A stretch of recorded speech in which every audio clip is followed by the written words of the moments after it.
banyak banget yang udah nitip pertanyaan untuk ditanya ke Abi dan ke Gus Baha. Tapi sebelum kita jawab pertanyaan dari netizen, mungkin mau kenal Gus Baha lebih jauh dan lebih dekat, Gus.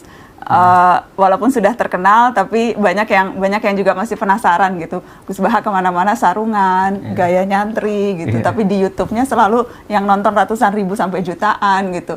Pokoknya bintang YouTube. Kalau ustadznya YouTube tuh Gus Baha rame gitu. Gimana sih Gus Baha melihat dakwah sekarang gitu lewat cara YouTube, lewat cara-cara seperti sekarang nih Syihab dan Syihab ini kan cara dakwah yang berbeda yang kita maksudkan supaya lebih dekat, lebih nyampe ke masyarakat, Gus. Ini saya menjawab tapi tidak harus jadi model ya, karena tradisi kita apalagi Pak Kures aslinya ada kaidah ya, laisa li alimin ayyuqal tidak aliman akhir. Jadi antar orang alim itu tidak perlu saling ikut. Ini saya cerita sedikit. Sebenarnya mulai kecil karena bapak saya, mbah-mbah saya itu terkenal wali. Jadi cita-cita saya itu ingin jadi wali. Artinya wali itu orang yang dekat Allah. Nah, di antara kedekatan mereka kepada Allah, di antaranya adalah cara melihat Allah itu begitu jelas. Misalnya ketika Nabi Ibrahim disuruh Allah supaya menyampaikan kewajiban haji, wa'adzin finnasi bil haji ya'tuka rijalan itu. Saya bisa apa? Suara saya terbatas ya Allah. Terus kata Allah, sudah sampaikan saja, nanti saya yang menyampaikan, kata Allah. Orang seluruh dunia dengar yang ditakdir haji bisa haji. Artinya ketika saya melihat kenabian itu harus dimaklumatkan.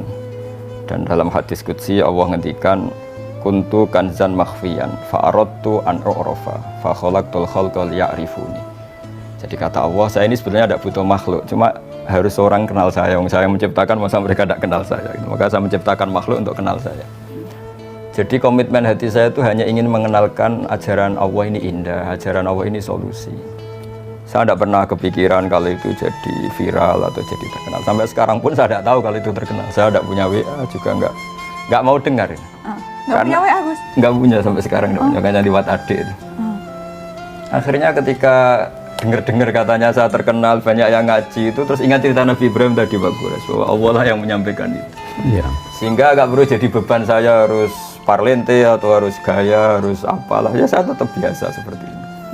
Karena ini pakaian yang saya kenal, saya merasa nyaman. Syukur-syukur ini mewakili bilisani kaumi karena saya orang Indonesia. Bisa lagi gitu. Jadi dalam kaum. Tapi yang jelas itulah kira-kira. Jadi keinginan saya menerangkan hukumnya Allah itu tidak saya ingin dikenal, tapi supaya hukum Allah itu dikenali, difahami.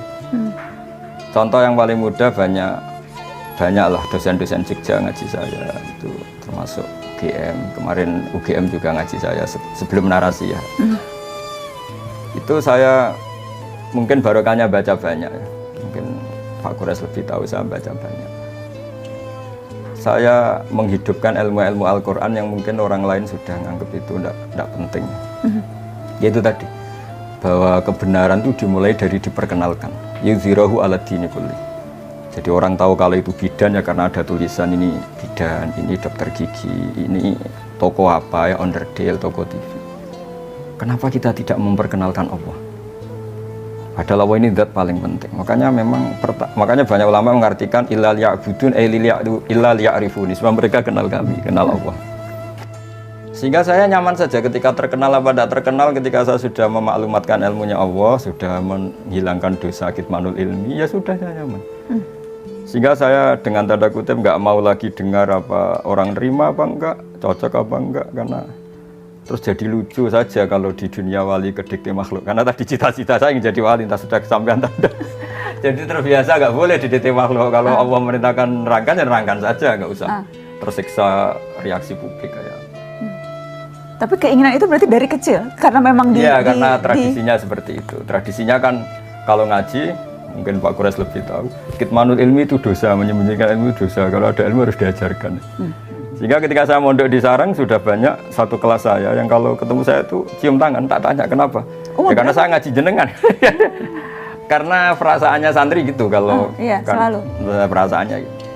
Tapi sebetulnya berangkatnya dari kewajiban itu. Ketika Kiai Hamid Pasuruan terkenal lali, Pak Kures tahu banyak Kiai Hamid Pasuruan. Itu kan sepupu sama mbah saya. Itu ketika beliau terkenal, banyak yang sowan, banyak yang menghormati. Beliau itu menangis. Ketika ditanya sama bapak, kenapa engkau menangis? saya ini soleh itu untuk diri saya sendiri, saya sering jamaah, sering melakukan kebaikan untuk diri saya sendiri. Tapi kenapa mereka menghormati saya? Jangan-jangan ini mendikte saya untuk sudah dari ingat Allah betul, sekarang harus ingat makhluk. Tapi kembali lagi mereka umatnya Rasulullah SAW yang harus dibina, yang harus didekatin, sehingga mereka ya nyaman lagi atas perintah Allah itu.